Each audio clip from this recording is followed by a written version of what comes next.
I have two very short questions. I will indulge you, Kerry. The first question is going to come from the only person that's a member of the United States Senate who has a spouse that's won a Pulitzer Prize, Sherrod Brown from Ohio.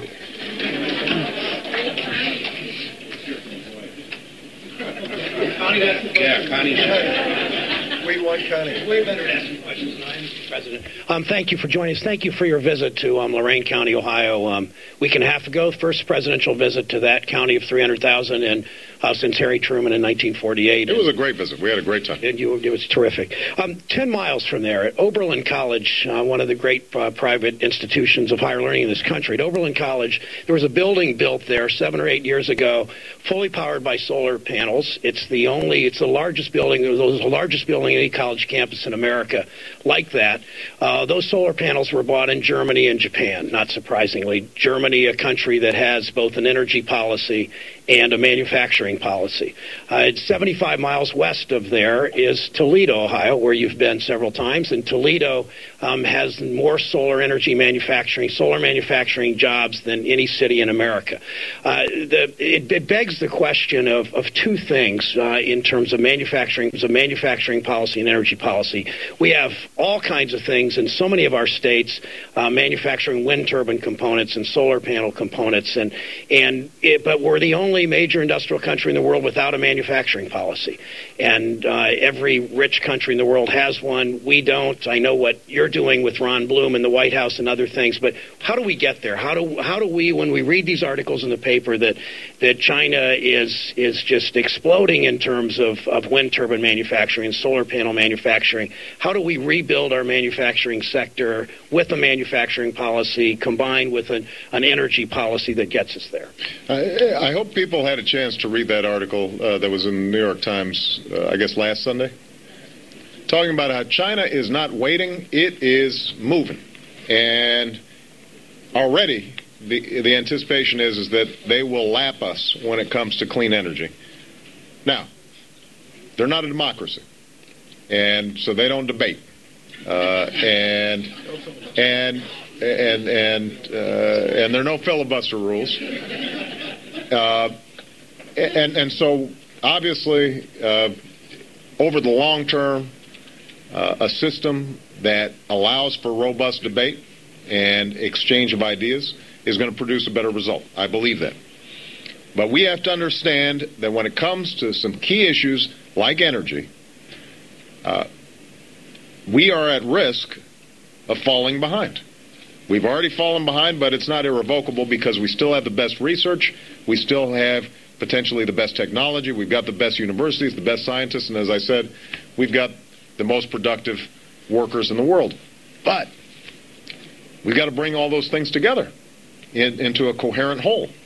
Now, I think there are a couple of elements to this. One, in terms of manufacturing generally, you just mentioned Ron Bloom, who we put in charge of a manufacturing task force, is just issuing now a report to me about the direction we need to go to have some coordination when it comes to manufacturing. Now, this is not some big bureaucratic top-down industrial policy. It is figuring out how do we coordinate businesses, universities, government, to start looking at where are strategic opportunities and then making those investments, filling holes that exist so that we can be competitive with what China's doing or what Germany's doing or what Spain's doing.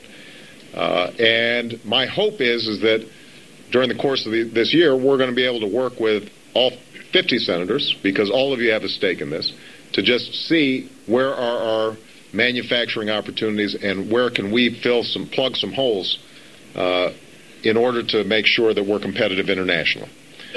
Specifically on clean energy, we know that's an opportunity. I continue to believe, and I'm not alone in this, that the country that figures out most rapidly new forms of energy and can commercialize new ideas is going to lead the 21st century economy. I think that is our growth model. Final question. But hold on a second. Just one last thing I want to say about this. In order for us to maximize it, part of it is the good work that Jeff's been doing in terms of just finding the right incentives. We've got to be open-minded about a whole range of technologies. We've got to look at clean coal technology. We've got to look at nuclear technology. We're going to be making some significant announcements this year. This is an example, Blanche, of where we can't be stuck in the past in terms of how we see these things. We're not going to be able to ramp up solar and wind to suddenly replace every other energy source anytime soon. And the economy still needs to grow. So we've got to look at how to make existing technologies and options better. But, and this is just the point that I want to make because it came up in New Hampshire yesterday, we still, one of the best ways to be on the forefront in energy is to incentivize clean energy and discourage the old sources or methods that aren't going to work in the future. And so the fact that Joe Lieberman is working with Lindsey Graham, John Kerry has been all over this. The three of them are coming together to try to find a workable bipartisan structure so that we are incentivizing and rewarding the future and understanding that there's a transition so that we've got to make sure that the disruptions are minimized as we move into this new energy future. That's going to be vital. So don't give up on that. I don't want us to just say the easy way out is for us to just give a bunch of tax credits to clean energy companies. The market works best when it responds to price. And if they start seeing that, you know what, dirty energy is a little pricier, clean energy is a little cheaper, they will innovate and they will think things through in all kinds of innovative ways. So I want to congratulate specifically John Kerry, Joe Lieberman, and Lindsey Graham, who, it probably doesn't help him for me to compliment him, but has been very thoughtful in terms of how they're approaching this issue. So. Final question, Evan.